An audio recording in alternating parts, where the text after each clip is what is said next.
کرے، 12ویں کرے، MSc کرے، PSc کرے، فائنل کرے، MA کرے، PhD کرے، کچھ بھی کرے، 10 سال، 15 سال، 16 سال، 20 سال، 18 سال، 21 سال، 25 سال بس پڑھ کے گھر بیٹھ گیا۔ اب اس کی شادی کا وقت آ گیا، اب اس کی شادی کر دی۔ اے ہے جب اس کی شادی تو نے میری میاں کر دی، اب سسرال میں جانے کے بعد تو نے اپنی بچی کی شادی میں 10 لاکھ دے دیے، 15 لاکھ خرچ کر دیے، 20 لاکھ خرچ کر دیے۔ اب سسرال میں جانے کے بعد تیری بچی کو سکھ نہ ملا تو پریشان ہو کہ میں نے تو اتنا دیا تھا،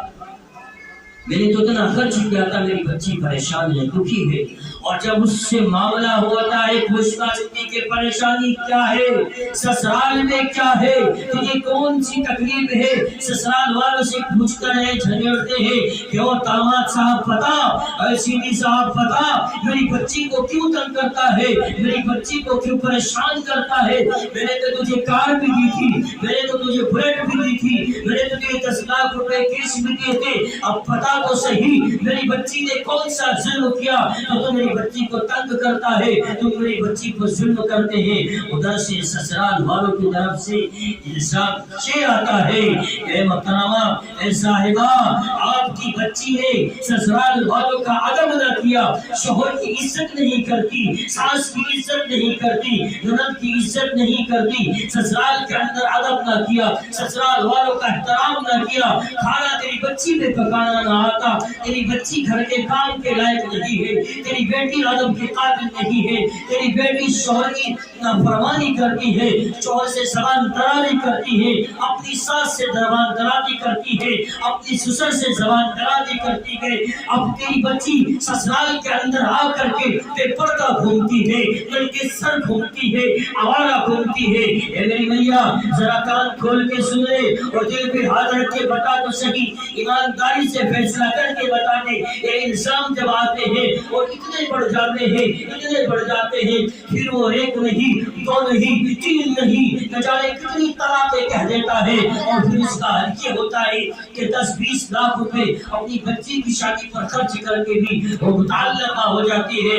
اور روتے پھرتے طلاق آ جاتی ہے۔ نہ جانے کتنے گھر اجڑ چکے، کتنے گھر مسلمانوں کے برباد ہو گئی، کتنی بچیاں طلاق ہو کر گھر بیٹھ گئی، کتنی بچیاں میرے بزرگوں، میری میاں متعلقہ ہو کر کے گھر بیٹھ گئی، کتنی بچیاں ایسی ہے کہ جن کے رشتے نہ آ سکے، کتنی بچیاں ایسی ہے کہ جن کے طلاق کی وجہ سے رشتے نہیں آئے، کتنی غریب بچی ایسی ہے کہ جن کو چھوڑ دیا ان کے شوہر نے، ان سے شادی کرنے کے لیے کوئی تیار نہیں ہے۔ اور امیر سادو مسلمانوں سنو، یہ کس نتیجہ ہے؟ آج تمہاری بیٹیوں کو طلاق آتی ہے، کیوں آتی ہے؟ آج تمہاری بچیاں سسرال کی نافرمانی کرتی ہے، کیوں کرتی ہے؟ شوہروں کی نافرمانی کرتی ہے، کیوں کرتی ہے؟ اپنے شوہروں کو تنگ کرتی ہے، کیوں کرتی ہے؟ بے پردہ گھومتی ہے، کیوں گھومتی ہے؟ اس کی وجہ یہ ہے کہ تم نے اپنی بچی کی فاطمہ زہرا کی تربیت سے نہ کی، تم نے اپنی بچی کی قرآن کے حوالے سے تربیت نہ کی۔ بچپن میں اگر انگلش میڈیم سے ہٹا کر اس کو قرآن دے دیتی، بچپن میں اگر اس کے گلے سے ٹائی ہٹا کر کے، اس کے گلے سے ٹائی ہٹا کر اس کے سر پہ فاطمہ کا دوپٹہ اڑا دیتی، اس کے تن پہ، اس کے میری میاں اس کے جسم سے پینٹ شرٹ ہٹا کر کے اگر اس کے جسم پہ تو خدیجہ کی ڈریس پہنا دیتی، فاطمہ کے کپڑے لگا دیتی میری میاں، تو آج تیری بچی سسرال میں جا کر کے طلاق ہو کر کے گھر واپس۔ بہت ساری وجہ ہے، لیکن اس کی ایک وجہ یہ بھی نکلتی ہے کہ آج اگر تم اپنی بیٹیوں کی، اپنی بچیوں کی دین کے دائرے میں رہ کر کے تربیت کرتی ہے، پرورش کرتی ہے، تو آج تمہارے گھر بھی زندہ ہے، تمہارا دین بھی سلامت ہے، تمہارا ایمان بھی سلامت ہے، تمہارے آنے والی نسلیں بھی سلامت ہیں۔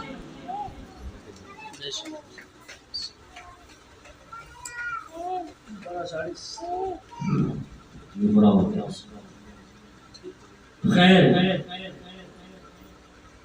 آج ہم اپنی زندگی کو دیکھیں،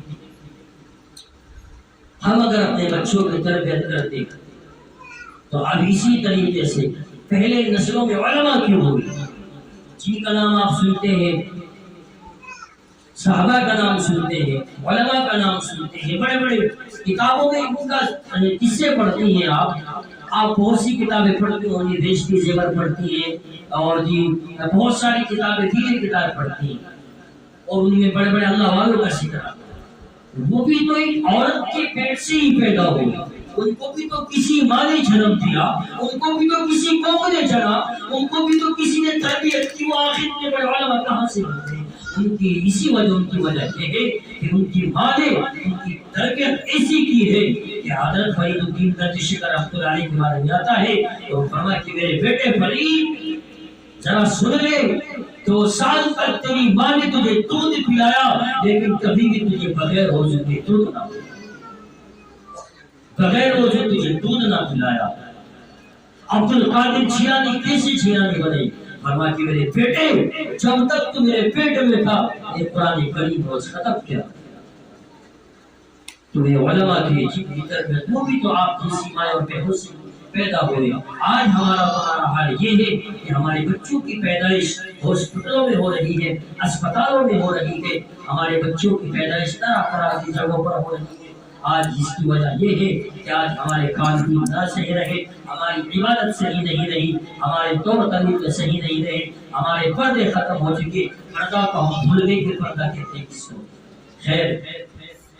اللہ ہم سب کو عمل کی توفیق عطا فرمائے۔ میری مائیں اور بہنوں، اپنی بچیوں کو اس لیے جو میں کہہ رہا ہوں کہ آپ کے پاس میں ابھی بھی وقت ہے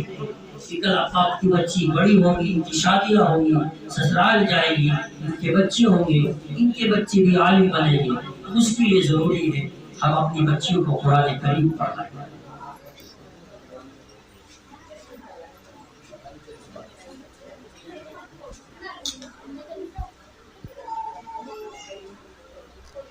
ان کے لیے قرآن کریم کی تعلیم ضروری ہے۔